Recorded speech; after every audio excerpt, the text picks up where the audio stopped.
Mr. Kennedy, I'm glad to see you here this morning.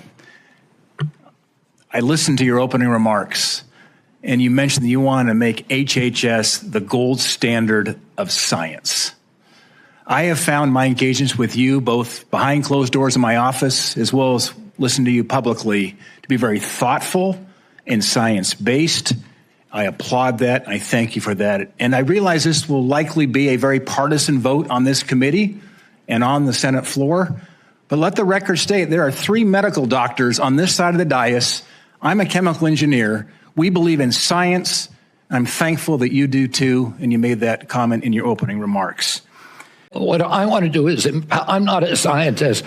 I want to empower scientists. I want to make sure that science is unobstructed by vested or economic interests. Will you commit that when you leave this job, you will not accept compensation from a drug company, a medical device company, a hospital system, or a health insurer for at least 4 years, including as a lobbyist or a board member?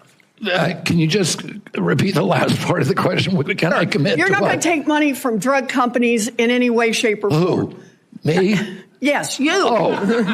Yeah, I'm happy to commit to that. Okay, good. That's what I figured. I said it's an easy question to start with.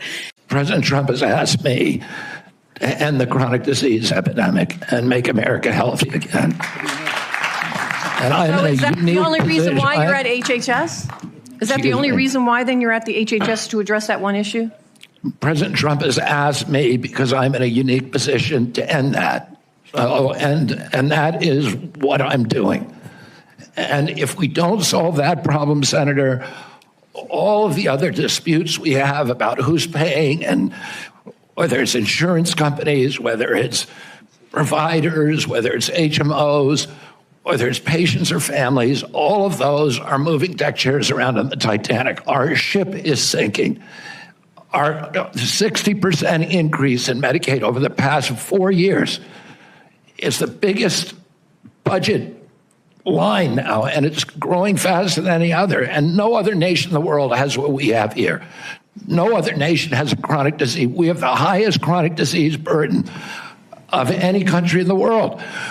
We had, during COVID, we had 16% of the COVID deaths in a country. We only have 4.2% of the world's population. We had a higher death count than any country in the world. And when CDC was asked why, they said it's because Americans are the sickest people on earth. The average person who died from COVID, American, had 3.8 chronic diseases. This is an existential threat economically, to our military, to our health, to our sense of well-being. And it is a priority for President Trump. And that's why he asked me to run the agency. And if I'm privileged to be confirmed, that's exactly what I'll do.